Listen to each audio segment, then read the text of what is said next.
There's no feeling more intense than starting over. If you deleted your homework the day before it was due, as I have, or if you left your wallet at home and you have to go back after spending an hour in the commute. If you won some money at the casino and then put all your winnings on red but it came up flat. If you got your best shirt dry cleaned before a wedding and then immediately dropped your foot on it. If you won an argument with a friend and then later discovered that they just returned to their original view. Starting over is harder than starting up. If you're not ready for that, like if you've already had a bad day, then what you're about to go through might be too much. Feel free to go away and come back. I'll be here. Alright, thanks for coming with me on this trip. I'll understand if you have to take a break at any point. Just find a safe place to stop and quit the game. Don't worry, I'll save your progress, always, even your mistakes. This game is a homage to a free game that came out in 2002 titled Sexy Hiking. The author of that game was Jazuo, a mysterious Czech designer who was known at the time as the father of B games. And B games are rough assemblages of found objects. Designers slap them together very quickly and freely, and they're often too rough and unfriendly to gain much of a following. They're built more for the joy of building them than as polished products. In a certain way, Sexy Hiking is the perfect embodiment of a B game. It's built almost entirely out of found and recycled parts, and it's one of the most unusual and unfriendly games of its time. In it, your task is simply to drag yourself up a mountain with a hammer.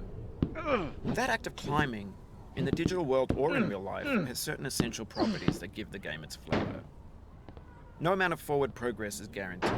Some cliffs are too sheer or too slippery, and the player is constantly, unremittingly in danger of falling and losing everything. Anyway, when you start Sexy Hiking, you're standing next to this dead tree that blocks the way to the entire rest of the game. It might take you an hour to get over that tree, and a lot of people never got past it. You prod and you poke at it, exploring the limits of your reach and your strength, trying to find a way up and over. And there's a sense of truth in that lack of compromise. Most obstacles in video game worlds are fake. You can be completely confident in your ability to get through them once you have the correct method or the correct equipment or just by spending enough time. In that sense, every pixelated obstacle in Sexy Hiking is real. The obstacles in Sexy Hiking are unyielding, and that makes the game uniquely frustrating. But I'm not sure Jazuo intended to make a frustrating game. The frustration is just essential to the act of climbing, and it's authentic to the process of building a game about climbing. A funny thing happened to me as I was building this mountain. I'd have an idea for a new obstacle, and I'd build it, test it, and it would usually turn out to be unreasonably hard. But I couldn't bring myself to make it easier. It already felt like my inability to get past the new obstacle was my fault as a player rather than as a builder. Imaginary mountains build themselves from our efforts to climb them, and it's our repeated attempts to reach the summit that turns those mountains into something real. When you're building a video game world, you're building with ideas, and that can be like working with quickset cement. You mold your ideas into a certain shape that can be played with, and in the process of playing with them, they begin to harden and set until they're immutable, like rock. And at that point, you can't change the world. Not without breaking it into pieces and starting fresh with new ideas. For years now, people have been predicting that games would soon be made out of prefabricated objects, bought in a store and assembled into a world. And for the most part, that hasn't happened, because the objects in the stores are trash.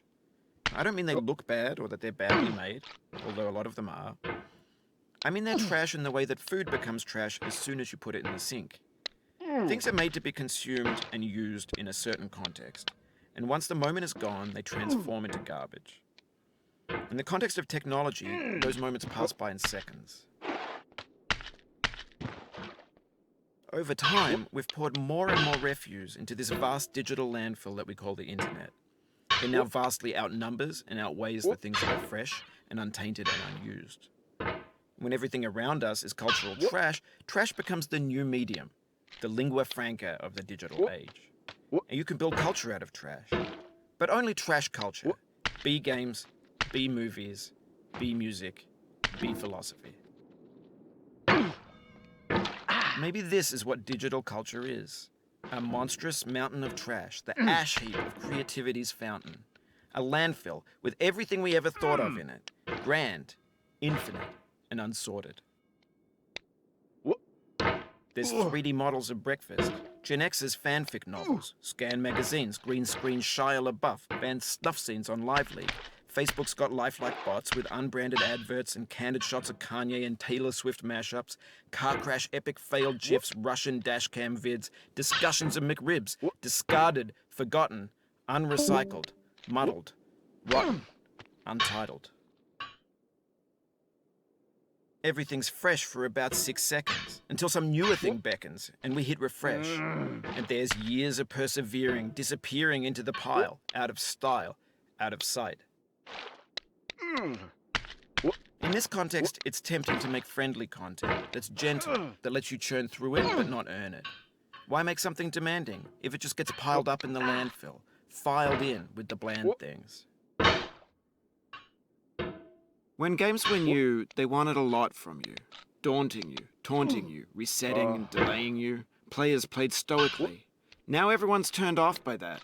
They want to burn through it quickly. A quick fix for the fickle, some tricks for the clicks of the feckless. But that's not you. You're an acrobat. You could swallow a baseball bat. Now I know, most likely you're watching this on YouTube or Twitch, while some dude with 10 million views does it for you. Like a baby bird being fed chewed up food. That's culture too. But on the off chance that you're playing this, what I'm saying is, trash is disposable, but maybe it doesn't have to be approachable. What's the feeling like? Are you stressed? I guess you don't hate it if you got this far. Feeling frustrated? It's underrated. An orange is sweet, juicy fruit locked inside a bitter peel.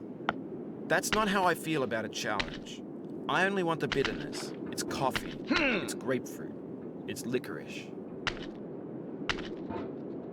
It feels like we're closer now. Composer and climber, designer and user.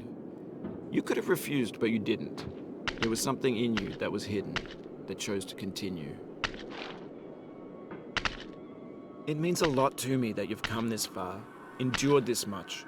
Every wisecrack, every insensitivity, every setback you've forgiven me is a kingly gift that you've given